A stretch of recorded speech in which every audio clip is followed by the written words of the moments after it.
दुनिया बनी है तो दुनिया में बदलाव तो आएगा ही, आप कुछ भी करो। बदलाव मतलब प्रकृति का शाश्वत नियम। जी बिल्कुल बिल्कुल, तो वो आना ही है। अब हम जिस जमाने में रह चुके हैं उससे दुनिया बदली है हमारी फिल्म इंडस्ट्री की। तो डेफिनेटली हमको ऐसा तो लगेगा कि यार ये क्या हो रहा है, क्यों हो रहा है यार। हमारा जमाना कितना अच्छा था यार, हम लोग काम कितना मजे से करते थे, कितना अच्छा क्रिएटिविटी काम था। विच इज अ फैक्ट, जो सही बता रहा हूं मैं। सच्चाई ये है कि हमारी फिल्म इंडस्ट्री जो क्रिएटिव और प्यार से चलती थी, क्रिएटिविटी और प्यार से चलती थी, अब वो सिर्फ और सिर्फ पैसे से चलती। नमस्कार, मैं हूं दुष्यंत और आप देख रहे हैं डीसी शो, एक ऐसा शानदार प्रोग्राम जहां पे हर बार आप मिलते हैं एक नई शख्सियत से। लेकिन कभी कभी कुछ एपिसोड ऐसे खास होते हैं जिसपे कि जब शख्सियत आती है तो उनके सामने वो प्रोग्राम छोटा हो जाता है और उनकी शख्सियत बहुत बड़ी होती है उस प्रोग्राम को लेके।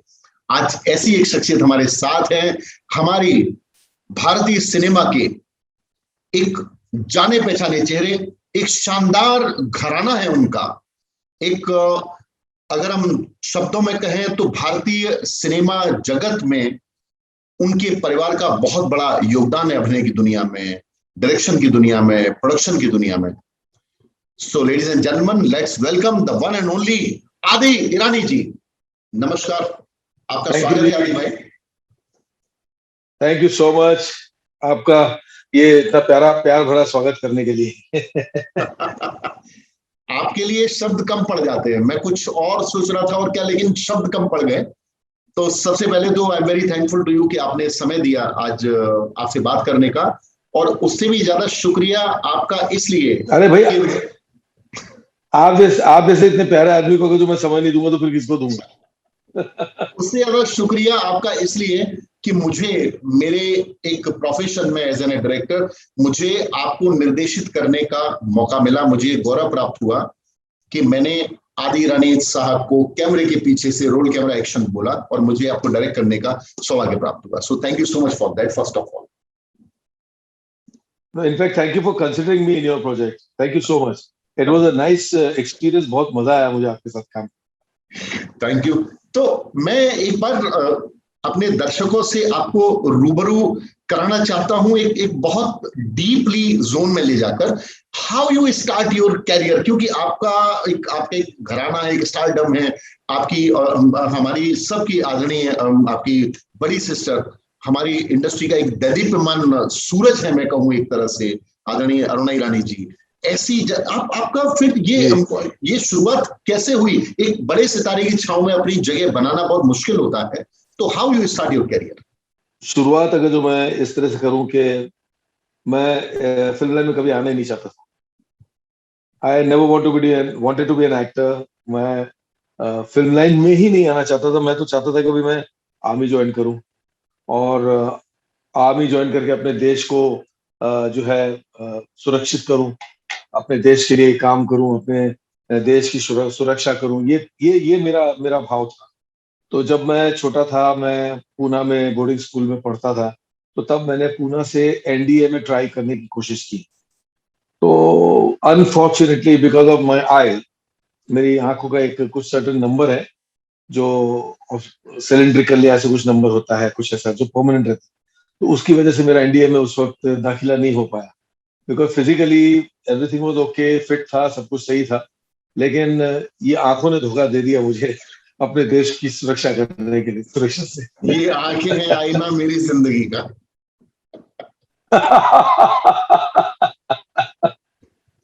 तो दैट्स व्हाट हैपेंड। ये फिर अभिनय यात्रा कैसे शुरू हुई एक बतौर अभिनेता। हाँ, पर वही बात वही हुई ना कि अभी जैसे कि मैंने जो आर्मी में ज्वाइन करने की कोशिश की, नहीं हुआ, तो फिर मैंने अपनी पढ़ाई जारी रखी। पढ़ाई मैंने खत्म की। पढ़ाई खत्म करने के बाद में तब ऐसा लगा कि क्या करें। तो सिस्टर ने बोला कि तू क्या करेगा। तो मैं बोला कि मैं ये कर सकता हूँ, अपना फैशन डिजाइनिंग कर सकता हूँ। तो मैं फैशन डिजाइनिंग करूंगा। तो सिस्टर ने बोला कि फैशन डिजाइनिंग करेगा तो ठीक है, मैं तेको फैशन डिजाइनर के साथ में लगा देती हूँ, तू वहां पे उनके साथ में करना शुरू कर। तो मैं बोला कि ठीक है। प्रैक्टिकल मतलब उस जमाने में मतलब ऑफ कोर्स फैशन डिजाइनिंग की कॉलेजेस हुआ करती थी, लेकिन हमारे दिमाग में ऐसा कुछ आया नहीं। तो हमने बोला कि भाई प्रैक्टिकल जितना हो जितना ज्यादा बेहतर है। तो प्रैक्टिकल करने की कोशिश की। तो अरुणा जी ने किसी से बात भी कर ली थी मेरे लिए। तो जब दीदी के वो दोस्त ने दीदी को कहा कि आप ये प्लास्टिक का बिजनेस जो उसमें करो तो बहुत पैसा है, बहुत आप फायदा है इसमें। तो दीदी का माइंड चेंज हुआ, दीदी ने मुझे बोला तू प्लास्टिक के बिजनेस में लग जा। तो मैं बोला ठीक है, मैं प्लास्टिक का बिजनेस करूंगा। तो कुछ 1.5 महीने के लिए, 2 महीने के लिए मैंने प्लास्टिक के बिजनेस में फिर काम भी किया। और कैसे प्लास्टिक बनता है, कैसे बकेट्स बनती हैं, कैसे मतलब ट्रेस बनती है, क्या क्या चीजें प्लास्टिक से बनती, वो सब उसकी फैक्ट्री थी उस आदमी की। तो मैं उस पे मैं काम भी किया, मैंने 1.5 महीना तक, 1.5-2 महीना मैंने किया। फिर मुझे लगा अरे यार नहीं मजा आ रहा है यार, ये मेरा काम नहीं है यार। कहाँ मैं साला देश बचाने की बात कर रहा था, देश की सुरक्षा करने की बात कर रहा था, और कहाँ ये किस धंधे में मैं लग गया। तो तो मेरे माइंड ने बोला कि बेटा तू एक काम कर, अगर देश को तू अपने आर्मी ज्वाइन करके नहीं बचा पा रहा है तो कम से कम ऐसा कुछ काम कर जिसमें कम से कम तू अपना मैसेज जो देना चाहता है देश को, वो दे करके देश की सुरक्षा कर इनडायरेक्टली। मेरा वो क्या माइंड मतलब अपने आप में ही बात कर रहा था मैं। तो सोच रहा था वो कैसे हो सकता है, तो फिर बोले कि यार अपना फैमिली बिजनेस है। मेरे फादर जो थे वो प्ले में मतलब गुजराती प्ले के बहुत बड़े प्रोड्यूसर डायरेक्टर थे। मेरी मदर जो थी वो प्ले की एक्ट्रेस थी। अरुणा जी जो है वो फादर के साथ में काम कर करके फिर फिल्मों में काम करना चालू कर दिया। अरुणा जी भी फिल्म लाइन में है, तो मतलब सब फिल्म लाइन में। तो फिर बाद में बोला कि चलो यार उसी बिजनेस को ले लेते हैं।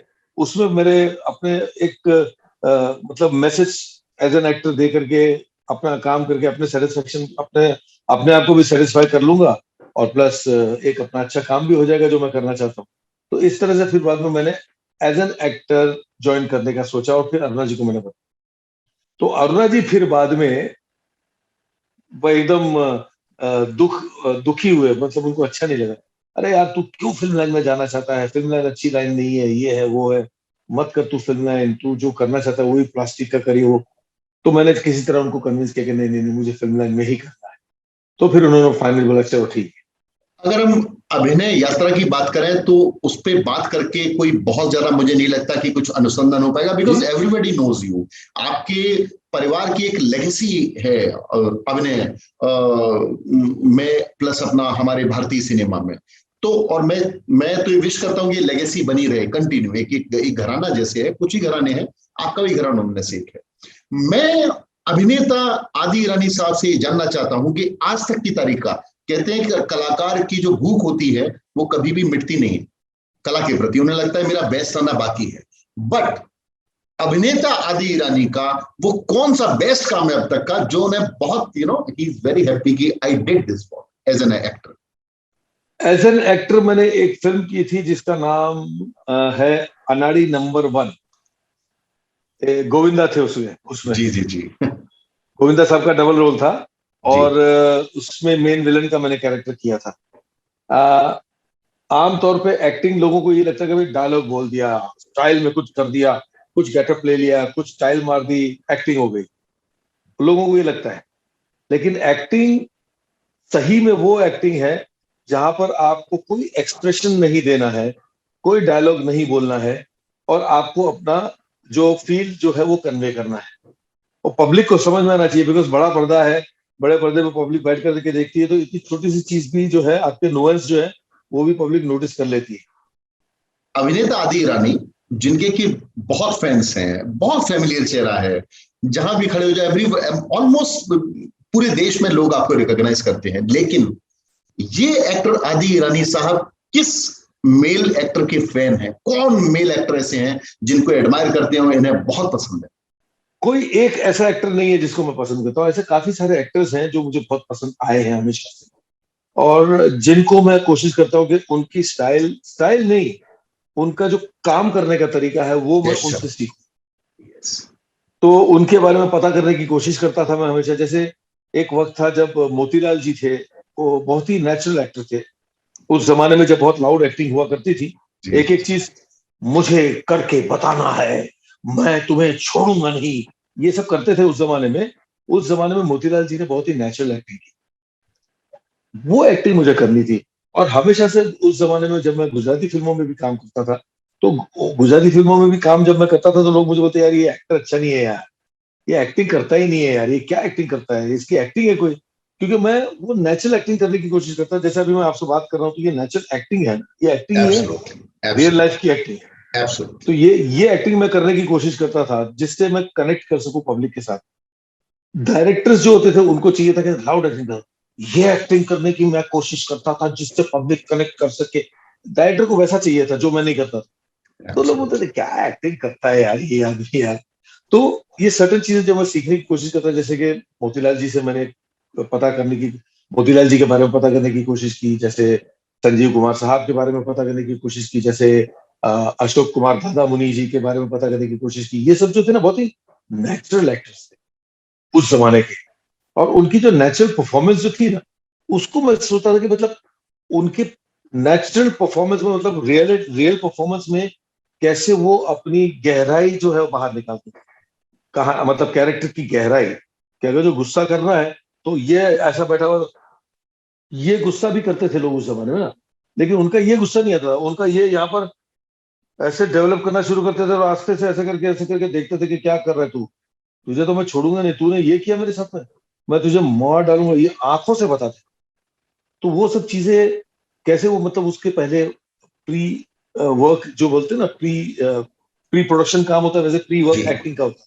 तो जी, वो प्री वर्क कैसे करते थे वो लोग, उसकी तैयारी कैसे, प्रिपेयर कैसे करते थे उसके लिए, क्या क्या सोचते थे। सेट पे जाने से पहले सीन पढ़ते थे, सीन पढ़ने के बाद में कैरेक्टर, क्या कैरेक्टर की रिक्वायरमेंट है, प्रोड्यूसर की आई मीन डायरेक्टर की क्या रिक्वायरमेंट है, फिल्म के हिसाब से कैरेक्टर की क्या रिक्वायरमेंट है, उसके हिसाब से मैं क्या इनपुट दे सकता हूँ एक नेचुरल वे, जो रियल लगे, जो सच्चा लगे, जो झूठा ना लगे, वैसा वो लोग करते थे। वो चीजें मैं सीखने की कोशिश करता था। अनफॉर्चुनेटली वो लोग जो करते थे वो मैं कर इसलिए नहीं पाया क्योंकि मैंने कभी पॉजिटिव रोल किया ही नहीं। फाइन। आपने अपने सामने सिनेमा के स्वरूप को बदलते देखा है। आज जी, का जो सिनेमा है, आज की जो टेक्नोलॉजी है, आज के इवन जो आर्टिस्ट हैं नए, ऐसी कौन सी बात है जो इस अभिनेता आदि ईरानी को बहुत खराब लगती है कि नहीं यार, this is not good for the industry? इसमें मैं क्या बोल सकता हूँ, देखिए दुनिया बनी है तो दुनिया में बदलाव तो आएगा ही, आप कुछ भी करो। बदलाव मतलब प्रकृति का शाश्वत नियम। जी। बिल्कुल बिल्कुल, तो वो आना ही है। अब हम जिस जमाने में रह चुके हैं उससे दुनिया बदली है हमारी फिल्म इंडस्ट्री की। तो डेफिनेटली हमको ऐसा तो लगेगा कि यार ये क्या हो रहा है, क्यों हो रहा है यार, हमारा जमाना कितना अच्छा था यार, हम लोग काम कितना मजे से करते थे, कितना अच्छा क्रिएटिविटी काम था। विच इज अ फैक्ट, जो सही बता रहा हूं मैं। सच्चाई ये है कि हमारी फिल्म इंडस्ट्री जो क्रिएटिव और प्यार से चलती थी, क्रिएटिविटी और प्यार से चलती थी, अब वो सिर्फ और सिर्फ पैसे से चलती है बस। असिस्ट। करेक्ट। आज की कैलकुलेशन, अगर आपको काम करना है, सर टाइम नहीं सर, जल्दी सर हमको सीन खत्म करना है, इसके बाद दूसरा सीन करना, तीसरा सीन करना, चौथा सीन करना, ये हो गया है। और वो डायरेक्टर का फॉल्ट नहीं है, प्रोड्यूसर का फॉल्ट नहीं है, सिस्टम जो बना है उसका फॉल्ट। उसका फॉल्ट। सिस्टम में एक बजट दे दिया गया कि भैया ये बजट है, इस बजट में आपको कंप्लीट करना है। अब वो बेचारा प्रोड्यूसर मजबूर है कि भैया इस बजट में मैं कंप्लीट करूंगा तो थोड़ा सा इतना मैं बचाऊंगा तो मेरा भी तो प्रॉफिट होना चाहिए। अब वो प्रॉफिट को अपने रख करके वो एक बजट दे देता है डायरेक्टर को, भाई ये बजट में कंप्लीट करना है, इतने दिनों में कंप्लीट करना है। डायरेक्टर पे प्रेशर है कि इतने दिनों में फिल्म कंप्लीट करनी है। अब वो प्रेशर जो है वो कैसे पूरा करेगा, इसी तरह करेगा ना कि भाई काम जल्दी कंप्लीट करूं। तो वो सारा प्रेशर ऊपर से लेके नीचे तक जो है, आर्टिस्ट से लेके इवन टेक्नीशियन और सब पे आता है। तो मैं ये जो बदलाव की बात कर रहा था, वो ये जो सटन जो बदलाव जो आया है वो इस तरह का जो आया है, जो सिर्फ पैसे को लेकर के प्रोड्यूसर सोच रहे हैं, और उसका दबाव जो है वो कॉर्पोरेट्स की तरफ से या थिएटर वालों की तरफ से जो इन पर पड़ा है कि भाई स्टार्स को लेकर के ही हम फिल्म बनाएंगे। तो वरना हमारा जो वक्त था, दादा मुनि और संजीव कुमार, ये सब लोगों का जो वक्त था, उस जमाने में न्यू कमर्स के साथ में बहुत सारी फिल्में बनती थी, रिलीज भी होती थी, चलती नहीं थी वो बात की बात थी, और चल भी जाती थी कितनी सारी ऐसी फिल्में। तो कहने का मतलब कि वो जो वक्त था ना, उसमें क्रिएटिविटी का बहुत ज्यादा चांस था और बहुत ज्यादा क्रिएटिविटी के हिसाब से काम होता था। आज के जमाने में क्रिएटिविटी खत्म हो गई है। ओनली एक वो चीज बन गई है जो क्या बोलते हैं उसको, एक प्रैक्टिकल के भैया खत्म करना है मामला, ये बनाओ, एक प्रोजेक्ट बनाओ, सिर्फ प्रोजेक्ट्स बनते हैं। ये बात हो गई है। उस जमाने में प्रोजेक्ट्स नहीं बनती थी, फिल्म बनती थी। सिनेमा बनता था। फर्क जी, ये है, देखिए सर, जी। ये फर्क है। Recently got opportunity to direct you. मेरी जो आने वाली फिल्म है त्राहिमाम, उसे मुझे सौभाग्य प्राप्त हुआ आपको निर्देशित करने का, और बड़ी मस्ती भी की हम लोगों ने सेट पे। तो मैं चाहूंगा थोड़ा सा मुझे बताइए कैसा लगा आपको लाइक त्राहिमाम के सेट पे एज एन एक्टर। ये मुझे बड़े अरसे बाद त्राहिमाम के सेट पे एक मजा आया। क्यों? क्योंकि हम काम कर रहे थे, सीरियस भी थे अपने काम में, लेकिन काम करते करते साथ साथ मस्तियां भी कर रहे थे। यूजुअली हमारे जो टाइम में फिल्में बनती थी उस टाइम पे यही होता था कि काम हो रहा है, लेकिन काम होते होते बीच में मस्ती भी चल रही है। कभी डायलॉग भूल गया तो इसने उसकी मस्ती कर ली, मजाक हो गया, थोड़ा सा टाइम निकल गया, फिर बाद में वापस चलो चलो चलो वापस टेक करते हैं। तो वो चीज बड़े अरसे बाद आपके यहाँ पे फील हो गई। 6 डायरेक्टर नंबर।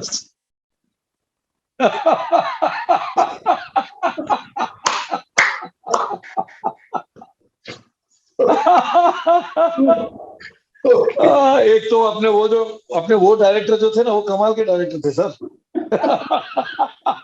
मतलब ये वाले जो थे ना, मैं जो कहना चाहता हूँ, आधे राजकुमार आधे राजकुमार। पर I enjoyed on this set. लेकिन मुझे इसमें एक ही बात का गम रहा है, मैं बताऊं आपको दुष्यंत जी, बहुत दुख हो रहा है मुझे, और मुझे आप पे गुस्सा आ रहा है बहुत, कि खाली 2 ही दिन की आपने शूटिंग करवाई। मुझे उसका लुत्फ नहीं उठाने दिया इस शूटिंग का आपने। नहीं, हम लोग मैं तो विश करता हूं कि मैं ईश्वर से मेरी प्रार्थना है कि आपके साथ में बहुत बहुत मतलब ऐसा लुत्फ उठाए हम लोग काम का, कि ये बिल्कुल एक हो जाए कि हाँ नहीं ये है, अब ये जा रहे हैं, मस्ती करेंगे, ये होगा वो होगा। आई ऑल्सो विश, लेकिन मैं वो जो 2 दिन थे वो भी मैं बहुत अपनी लाइफ के में बड़े अपना मैं मानता हूं कि बड़े मेमोरेबल डे, जबकि मुझे इतने दिग्गजों को एक साथ डायरेक्ट करने का मौका मिला, जिनको हम लोग कभी देखते थे सिनेमा में, टीवी में। तो वो मेरे लिए एक अचीवमेंट है पूरी। बट बिसाइड दैट, आपको एक परिचय मेरा था पहले से आपसे, और मैंने बहुत संकोच से आपको ये नरेट किया, बिकॉज मेरा मन था कि वो कैरेक्टर आप करें। आप तैयार कैसे उस कैरेक्टर को करने को? बिकॉज आमतौर पे वो एक कैरेक्टर इस तरह के आप करते नहीं है, you always looking for biggest scenario. वो कैरेक्टर भी अपने आप में बड़ा जावाज और बड़ा खुरेजी है। तो वो आप जो एक्टर आदि ईरानी, उसके लिए कैसे तैयार हुए? मेरी सडन पुरानी हैबिट जो है वो तो है ही, जाएगी कहाँ से? आज इतने सालों से इंडस्ट्री में काम कर रहा हूँ, तो जो पुरानी आदत है वो तो जाएगी। और वो पुरानी आदत में एक आदत ये है, जो अच्छी आदत मैं कहूंगा, जो आज की डेट में लोगों में बिल्कुल नहीं है, वो ये है कि कुछ चीजें ऐसी होती हैं जो आदमी ना दोस्ती में कर जाता है और दोस्ती में करना चाहता है। आप समझ रहे हो? ऐसे टाइम पे आदमी फिर पैसा नहीं देखता, ऐसे टाइम पे आदमी फिर ये नहीं देखता कि भैया मैं क्या रोल कर रहा हूँ। बिकॉज अगर जो सामने वाला दोस्त मुझे बुला रहा है रोल के लिए, तो वो ये सोच करके ही बुला रहा है कि मैं आदि को, मेरे दोस्त को ले रहा हूँ अपनी फिल्म में, तो उसको अच्छा ही रोल दूं, बुरा रोल तो देगा नहीं मेरे को। यारों में यार बोलते हैं हम लोग। तो वो सोच करके मेरे को जो आपने रोल दिया, तो मुझे वो रोल जो है आपका बड़ा पसंद आया। और एक चीज मुझे अच्छी लगी कि मैंने आपको ये बोला कि सर ये रोल दुष्यंत जी, इसकी जगह पर मैं ये रोल कर लूं। आपने मुझे चॉइस दी थी, इफ यू रिमेम्बर, आपको याद हो तो मुझे आपने चॉइस दी, तब मैंने बोला कि हाँ नहीं ये नहीं, मुझे ये रोल दो तो ज्यादा मजा आएगा। तो आप इमीडिएटली रेडी हो गए, बिकॉज आपके माइंड में एज ए डायरेक्टर मैं दोनों रोल कर सकता था। Absolutely, absolutely. तो आपने इमीडिएटली रेडी हो गए, रेडी होकर के आपने मुझे बोला कि ठीक है आप ये रोल कर लो। आपने मुझे जो फ्रीडम दी ना, not as a friend, as a technician, as a director, आप समझ रहे थे कि एक एक्टर को भी एक अपनी फ्रीडम देनी बहुत जरूरी है एक अच्छा परफॉर्मेंस निकालने के लिए, है ना? तो वो फ्रीडम जो आपने मुझे दी, तो that was very very nice. अब मैं जो आपसे अगला सवाल करने जा रहा हूं, तो मुझे खुद ही हंसी आ रही है। मुझे याद है त्राहिमाम के शूट के मिड में जब मुझे लगा कि यार मैं इतने दिग्गज लोगों के साथ हूं, तो जो हमारी स्क्रिप्ट थी, हमने एक टाइम पे स्क्रिप्ट को अलग ही उठा के रख दिया, और हम लोगों ने ऑटोमेटिकली सीन को ऑन स्पॉट डेवलप किया। तो एक जो सीन था, अभी आई डोंट नो आप उसको कैसे बताओगे, जब आप गाड़ी में मिलने आते हैं पंकज बेरी जी को, तो आप तो तो उसको दो दो अलग अलग जगह पर शूट किया। तो वो सीन करने में अब मैं नहीं पूछूंगा कैसे किया, ये बताओ क्या किया, वो तो लोग फिल्म में देखेंगे। कितना एंजॉय किया आपने, दिल से बताओ। वो खान साहब जो थे हमारे,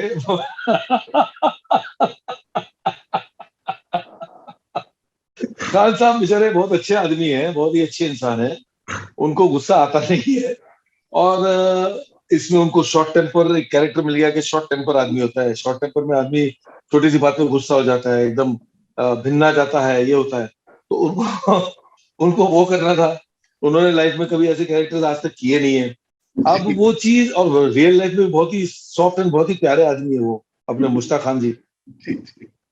तो जब हम लोग रिहर्स कर रहे थे ना, तो कुछ और कर रहे थे, उसमें कुछ सर्टन आपके इतने माइंड ब्लोइंग जो कमेंट्स आते थे, वो कमेंट सुन करके हम सबको हंसी आती थी। अच्छा, खान साहब खुद, उनको खुद को भी समझ में आ रहा था कि उनसे वो चीज जो है, मतलब शॉर्ट टेम्पर वाला जो है, वो नहीं, मतलब इतना जम के नहीं आ रहा है। वो भी इस बात को समझ रहे थे। और आपके जो सर्टन कमेंट्स जो सुन करके उनको भी हंसी आ रही थी, मुझे भी हंसी आ रही थी। तो उस चक्कर में हंसते हंसते हंसते हंसते वो सर्टन सीन जो है, फिर बाद में खान साहब ने जो फिर पकड़ा, फिर उन्होंने बहुत बढ़िया किया, ऐसी बात नहीं है। फिर उन्होंने वो जो शॉर्ट टेम्पर वाला जो लेकर के आए, वो लेकर के आए साथ में। मैंने भी उनको और सपोर्ट दे दिया, मैंने भी अपना शॉर्ट टेम्पर पकड़ लिया, जबकि मेरा कैरेक्टर शॉर्ट टेम्पर है ही नहीं, लेकिन मैंने शॉर्ट टेम्पर का पकड़ लिया। मैंने वो लाना तो पड़ेगा, शॉर्ट टेम्पर वाली बात जो डायरेक्ट चाहिए। तो वो चीज सर्टन वे में मैंने भी अपने हिसाब से लेकर के आई। फिर उसको वापस, मतलब वो खान साहब ने फिर बाद में बहुत अच्छा किया। तो वो जो एक सर्टन पॉइंट था उस वक्त, जो आपके जो सर्टन एक प्यारे से कमेंट पीछे से डायरेक्टर का कैमरे के पीछे से जो आ रहा था, वो मतलब लफ्जों में अभी मैं बोल नहीं सकता फिलहाल। तो कि बहुत प्यारे से बोल जो निकल रहे थे, फूल बरस रहे थे जो आपके मुंह से। दोस्तों, हमने बहुत सारी बातें की अभिनेता आदि ईरानी जी से। अब मैं जानना चाहूंगा आदि भाई आपसे कि त्राहिमाम के अलावा और कौन कौन से प्रोजेक्ट आपके बतौर डायरेक्टर, बतौर प्रोड्यूसर और बतौर अभिनेता आने वाले हैं मार्केट में? बतौर अभिनेता मेरी 2 फिल्में हैं जो शुरू होने वाली हैं, और वो एक्चुअली अब तक में कंप्लीट भी हो गई होती, क्योंकि अप्रैल में शुरू होने वाली थी। तो ये जी जी जी, तो ये लॉकडाउन की वजह से वो स्टॉल हो गई, तो अब वो शायद आगे और थोड़ी सी पीछे चली जाएगी। तो वो थोड़ी सी पीछे चलेगी, तो वो मेरे ख्याल से जुलाई से उसकी शूटिंग शुरू हो जाएगी। तो उन दोनों फिल्मों की, एक साउथ की फिल्म है, मतलब एक साउथ की फिल्म है और एक रोनी स्क्रूवाला जी की फिल्म है। तो ये 2 फिल्में हैं, इनकी शूटिंग शायद जुलाई से शुरू होगी। रही बात एज ए डायरेक्टर, तो एज ए डायरेक्टर मैंने एक वेब सीरीज डायरेक्ट की है, जो प्रॉबेबली ज्यादातर हम लोग कोशिश कर रहे हैं कि एमएक्स प्लेयर पे हम उसको रिलीज करें, बट अभी देखते हैं कौन सा वाला चैनल हमें मतलब जिस पे ज्यादा फायदा होगा, जिस पे ज्यादा अच्छा होगा, उस पे हम करेंगे उसको रिलीज।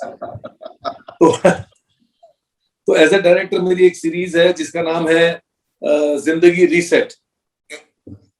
उसका टाइटल है जिंदगी reset. It's about technology, and technology, मतलब टेक्नोलॉजी कितनी आसान है उसके अंदर ये भी है, और टेक्नोलॉजी का फायदा बहुत है तो नुकसान भी बहुत है। तो उसके ऊपर हमारी एक कहानी है कि कैसे 3 प्रोटैगनिस्ट जो हैं हमारे, मतलब 3 मेन कैरेक्टर्स जो 3 कहानियों के अलग अलग कैरेक्टर्स हैं, उनकी कहानियों को लेकर के चलते हैं। तो किसी ने मतलब मोबाइल का फायदा उठाने की, गलत इस्तेमाल करने की कोशिश की, वो गलत चक्कर में फंस गया और बहुत बुरी तरह से फंस गया।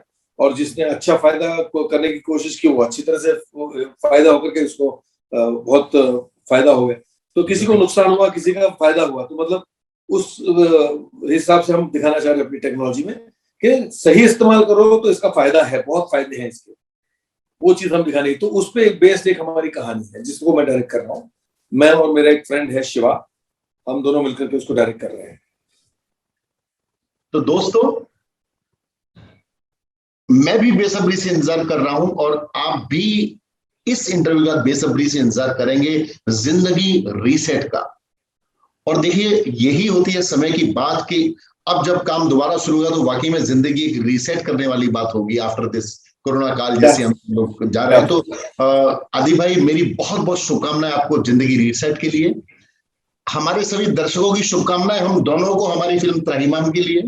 नहीं, पर मेरी शुभकामना आपको ज्यादा है, बिकॉज आपका जो सब्जेक्ट है बहुत ही कमाल का सब्जेक्ट है, बहुत ही अच्छा सब्जेक्ट है। त्राहिमाम जो है ना, एक अच्छा मैसेज है उसके अंदर, जो आजकल सही में रियल लाइफ में जो सर्टन गलत चीजें जो हो रही हैं पॉलिटिकल लेवल पे, और रियल लाइफ में कैसे मतलब ये पॉलिटिकल लेवल के लोग फायदे उठा रहे हैं अपना, सिर्फ एक खाली सिर्फ पैसे का ये या कुर्सी संभाल के रखने के चक्कर में या पैसे के चक्कर में किसी इंसान की वैल्यू नहीं है, वो सब चीजों को लेकर के आपका जो सब्जेक्ट है बहुत ही कमाल का सब्जेक्ट है।